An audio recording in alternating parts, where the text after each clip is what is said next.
Amen. Kuni ibsa gaazexeessummaa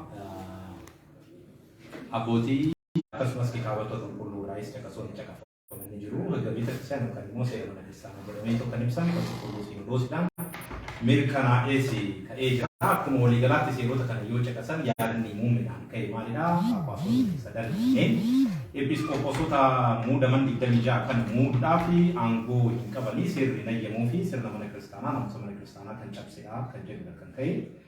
Haa ta'ullee malee gama keenyaan wanni naamusa mana kiristaanaa cabse jiru sirni mana kiristaanaas hin diigamne barnoota abbootiitiinis kan walitti bu'uu miti kan jedhudha. Sababni isaas kana dura yeroo adda addaa Sinodoosiin kun abbootii afaan adda addaa dubbatan kanneen akka muudu gaaffiiwwan adda addaa dhiyaatanii turani. Haa ta'ullee malee abbootii Sinodoosii keessa jiran baay'een isaanii dubbattoota afaan tokkoo fi randaaf ganda tokkorraa kan walitti sassaabaman waan ta'aniif yaada kana fudhachuudhaaf hayyamamaa hin taane irra deebi'amee gaaffiin gaafatame kun deebii waan dhabeef abbootiin sadan kanneen ammoo rakkoo kana furuudhaaf miseensa Sinodoosiis waan ta'aniif akkasumas immoo Phaaphaasota waan ta'aniif abbootii 26 kanneen muudanii jiru. Kun immoo sirna mana kiristaanaa irratti ifaan ifattis tumamee jira. Abbootiin sadii inumaayyuu yoo sadii jiraachuu illee baatee abbootiin lama bakka jiranitti episkooposota muuduu ni danda'u jedhamee ifaan ifatti tumamee jira. Tuma kana ka'umsa godhachuudhaan egaa abbootiin keenya kan episkooposota kanneen muudanii episkooposota kanneen muuduun sababni itti barbaachisee fi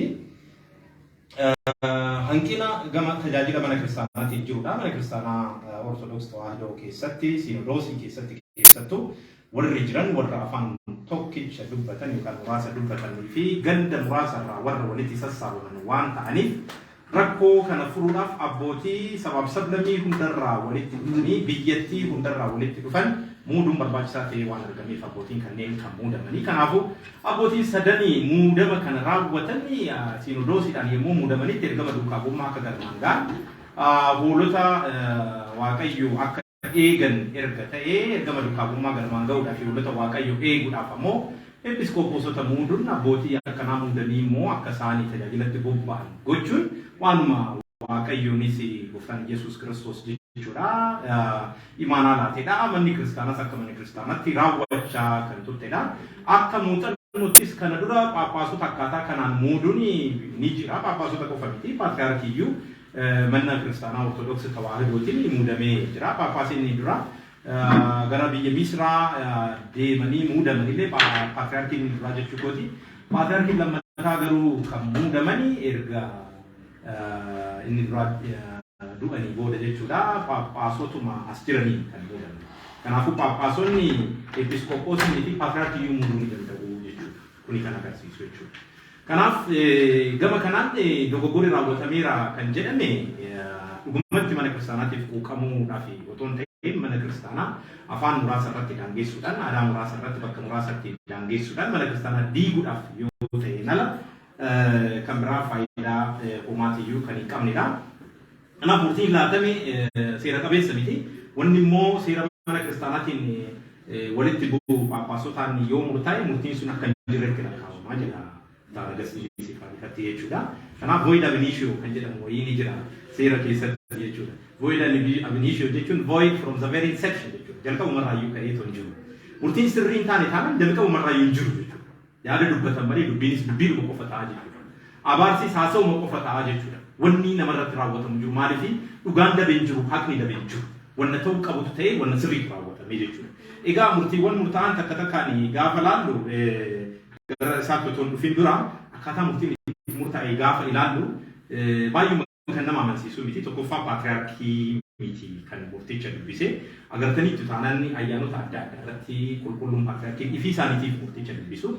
Haa ta'ullee malee dhimma kanarratti garuu Paatriyaarkiin yommuu ofii isaaniiti ibsa kana dubbisan qabatamaadhaan hin mul'anne otoo isaan ibsan laatiin dura sooshaal miidiyaa waldaalee adda addaa fi namoota adda addaa irratti akka ibsi laatan ibsamee ture. Ibsi sunis maxxanfamee ture jechuudha. Kana jechuun qaamolee birootiin ibsichi qophaa'eetu akka gadhiifame wantoonni agarsiisanii jiru. Qaamoleen kanneen immoo akkuma beekamu humna siyaasaa harka mana kiristaanaa micciiree faayidaa dhuunfaasaa galmaan ga'achuu barbaadudha. Humni siyaasaa kun murtii kan akka murteessetti amanna. Murtichis murtii siyaasaa fakkaata malee murtii manni kiristaanaa kitaaba qulqulluu irratti hundaa'uudhaan ergama duukaa bu'ummaa galmaan ga'uudhaaf murteessitu jedhameetu hin amanu yaada jedhu qabna. Gama biraatiinis gaa abbootii baay'een walga'icha irratti hin argamne. Qulqulluun Patriyaarkiin even mallatteessinayyuu yaadan jedhu ni jira. Kanaaf sirnaan Sinodoosiin itti amanee miseensonni Sinodoosii hundi itti amananii kan murtaa'e miti. Kuni barameera kana duras dhimma mana lubummaa Oromiyaa irrattis murtiiwwan yoo murtaa'an abbootiin muraasni sagaleen isaanii dhaga'amu waan barbaadan godhanii murteessanii barreessanii isa sana ibsa godhanii laachuun barameera. Abbootiin baay'een ayidiliidha Sinodoosii keessatti. Abbootiin tokko Sinodoosii gonkumayyuu kan hin argamne qaama miidhamtoota kan ta'an yookaan immoo sababa dullummaata irraan kan ka'e gonkumayyuu kan hin argamne maqaan isaanii achi keessatti kan argamu ni jiru. Silaa otoo ta'ee miseensonni Sinodoosii hagi kana sassaabamanii haga kana keessaa immoo hagi kana yaada kana deeggaraniiru hagi kana yaada kana walmaniiru hagi kun immoo sagaleen kenninee jedhamu qabayyuu akkaataan itti murtii murtaa'u kana anna adeemsitti murtii murtaa'u iyyuu yeroo baay'ee informaali kan ta'uu qabu sila akkaataa kanaan ture akkaataa kanaan waan hin ta'iniif murtiin kunis baay'ee amansiisaa miti jechuun Sinodoosii dhumtu murteessee jira jenneetoo guduunfuudhaaf ni rakkannaa jechuudha. Inni biroo egaa murtiin murtaa'e tokkoffaa abbootiin Phaaphaasonni sadanii akkasumas immoo warreen muudaman episkooposonni aangoo lubummaa isaanii akka irraa fudhatamuu fi maqaan isaanii kabajaa kan isaaniif laatames innis akka irraa ka'uudha. Kun egaa baay'ee nama yaaddeessuun akka carraa ta'e abbootii kana keessaa fakkeenyaaf maqaan isaanii maqaan duraa kan akka Eustaatiyoos Araarsaa jedhamanii waamamu. Kanaaf Araarsaatti deebisaa jiru. Kun baay'ee rakkoo waan qabu miti. Inni guddaan maqicha otoo hin ta'in tajaajilichi kan barbaadamu qabatamaadhaani. Garuu waan taane murteessuudhaan aangoo lubootaa akkasumas immoo maqaa kabaja isaanii irraa kaasuun akka hin danda'amne seerris akka isaaniif hin ayyamne seera waan jiru seera mana kiristaanaati hubachuun baay'eetti barbaachisaadha. Kan baay'ee nama gaddisiisu jireenyaanis ta'ee waan tajaajila mana kiristaanaa akka hin arganne murtii murtaa'edha. Baay'ee nama gaddisiisa kun ofii isaaniitii appaartaamaa adda addaa keessa jiraachaa lafa isaan amma irraa dhorkan kana irratti gamoo adda addaa ijaarrachaa jireenya bashaqaa akka barbaadanitti jiraachaa abbootiin keenya garuu bakkuma awwaalatti irree akka isaan qabanidha kan itti murtaa'e. Kun baay'ee nama gaddisiisa.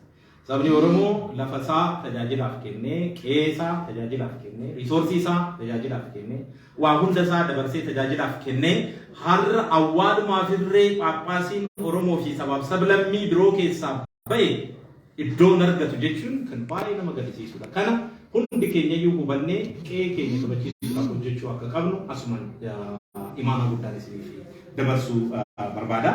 Inni biroo bakka kutaa lallabaa fi iddoo ramaddii isaaniitti abbaan biraa akka ramadamu akkasumas immoo hojjettoonni caasaa mana kiristaanaa keessa gocha kan deeggaran tarkaanfiin akka irratti fudhatamu murtaa'ee jira. Kunis baay'ee nama gaddisiisa. Tokkoffaa mirga hojjetaa kan miidhudha. Hojjetaan tokko viiyuu fedhe qabaachuu danda'a, yaada fedhe qabaachuu danda'a. Haga yakka raawwannetti waan fedhe deeggaruu fi waan fedhe mormuu ni danda'a.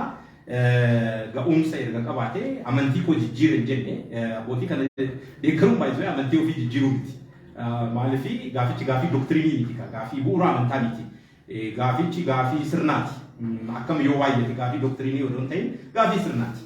Kanaaf waa'ee doktiriinii yookaan doogmaa ilaalchisee bakka hin amannu lakkini shakkina yaadni jedhu hin jirretti warri mana kiristaanaa keessatti illee hojjetan yaada kana tumsuun isaanii akka waan amantii isaanii jijjiiranitti lakkaawamee tarkaanfiin akka irratti fudhatamu jechuun kan baay'ee nama gaddisiisudha. Gareen kaanis deeggarsa akka isaaniif hin laanne kan jedhudha kan ta'e ammas bu'uuranii duratti isiniif ibsaa ture. Egaa caasaa isaanii qofa miti abbootii Sinodoosii keessa jiranii miti gareewwan kaaniifis waamicha dabarsaa jiru. Amma gaa sadarkaa kanatti waamicha kana namni fudhatu ni jira jedheetu yaadu namni dammaqaadha. Qe'ee isaanii beekaa, mirga isaanii beekaa, dirqama isaanii beekaa, waan ta'uu qabu ni beekaa, waan ta'uu hin qabne ni beekaa. Amma gaa aangoo abbummaatiin fayyadamanii waan hin taane nama micciiranii raawwachiisuun baratti danda'amu natti fakkaatu. Inni biroo maqaa asxaa akkasumas wantoota kanaan wal fakkaatan kan mana kiristaanitti akkam fayyadame kan jedhu maqaan ortodoksii jedhu maqaa idil addunyaati.